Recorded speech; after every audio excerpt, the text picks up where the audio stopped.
గౌరవనీయులు చంద్రబాబు నాయుడు గారు, అలాగే పవన్ కళ్యాణ్ గారు. అలాగే నిన్న వన మహోత్సవ కార్యక్రమానికి మన అందరికీ ఆదేశం ఇవ్వటం అనేది 1,00,00,000 మొక్కలు మనము ఈ రాష్ట్రంలో నాటి పర్యావరణ సమతుల్యానికి మనం అందరం కూడా భాగస్వామ్యం కావాలని పిలుపునిచ్చారు. ప్రజల భాగస్వామ్యం లేకుండా ప్రభుత్వాలు మనుగడ సాగవు. అది గత ప్రభుత్వాలు తెలుసుకున్నాయి. వాళ్ళకు అర్థమయ్యేలాగే ప్రభుత్వం మారిపోయింది. ఈ రోజు మన కూటమి ప్రభుత్వం వచ్చింది.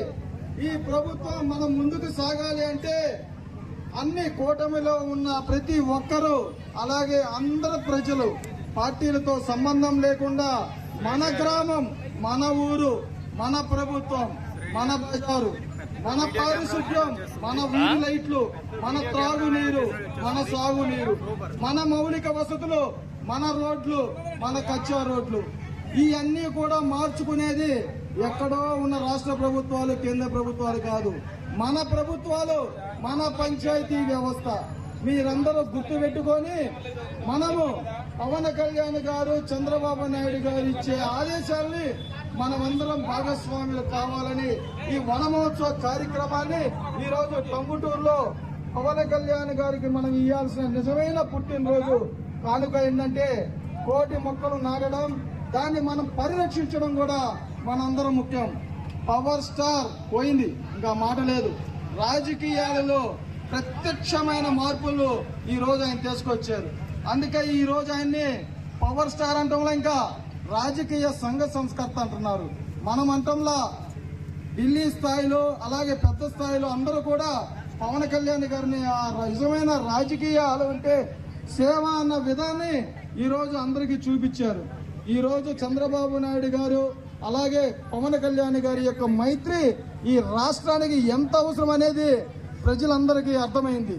ఈ మైత్రి మనందరం కలకాలం నిలబడాలంటే, ప్రజలందరికీ మంచి వసతులు రావాలి అంటే, మన నిరుద్యోగులు ఎంతో మంది ఇక్కడ ఉన్నారు, మన అందరికీ నైపుణ్యంతో కూడిన ఉద్యోగాలు రావాలి అంటే మన ప్రభుత్వంలో మన భాగస్వామ్యం అవ్వాలి. మన ప్రభుత్వంలో భాగస్వామ్యం అవ్వకుండా ప్రభుత్వ కార్యక్రమాలు ఏవి ముందుకు వెళ్ళవు. అందుకే పవన్ కళ్యాణ్ గారు ఇచ్చిన వన మహోత్సవ కార్యక్రమానికి 1,00,00,000 మొక్కలు నాటడం, మనం వాటిని పరిరక్షించడం, దీనివల్ల జాతీయ వృక్షాలు నాటమని మనకు ఆదేశాలు కూడా ఇచ్చారు.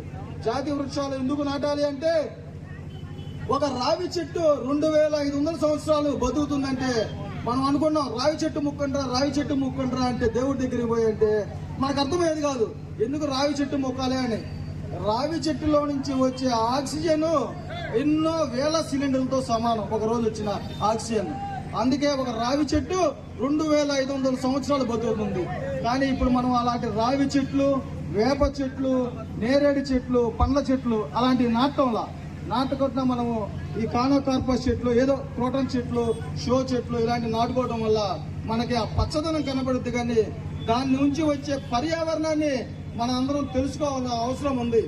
ఇది ఎందుకు చెప్తున్నామంటే, మనం ఈరోజు ఢిల్లీ లాంటి నగరాల్లో, బెంగళూరు లాంటి నగరాల్లో ఈరోజు ఆక్సిజన్ ని 500 నుంచి 1,000 రూపాయలు, 1,500, 2,000 రూపాయలు కొనుక్కునే పరిస్థితికి ఈ రోజు వచ్చిందంటే మీరు అందరూ అర్థం చేసుకోండి. ఇది రాదు మన గ్రామాల్లో కూడా రేపు అంటే మనం నమ్మలేము. ఎందుకు నమ్మలేమంటే, 15 సంవత్సరాల క్రితం వాటర్ మేము కొనుక్కుంటాము అంటే, నీరు అమ్ముతారు అంటే అందరు నవ్వారు. ఈ రోజు మనం 10 రూపాయలు పెట్టి ఆ నీరు కొనుక్కొని తాగాల్సిన దుస్థితి వచ్చింది. ఇదే విధంగా రేపు పర్యావరణాన్ని మనం కాపాడకపోతే ఆక్సిజన్ కోసం డబ్బులు పెట్టి కొనుక్కోవాల్సిన పరిస్థితి వచ్చింది. కరోనా సమయాల్లో ఆక్సిజన్ లేకుండా కొన్ని లక్షల మరణాలు జరిగినాయి. మీరందరూ గుర్తు పెట్టుకోండి. కరోనా సమయంలో మనం ఎంత ఇబ్బంది పడ్డామో మీరందరూ ఒక్కసారి గమనించాలా. మన ఇంటి ముందు కొంచెం స్థలం ఉన్నా సరే మంచి మొక్కను నాటండి, ఒక తులసిని నాటండి. తులసి నుంచి వచ్చే ఆక్సిజన్ చాలా ఎక్కువ. నేరేడు చెట్లు నాటండి, పండ్లు ఉంటాయి, వాటి నుంచి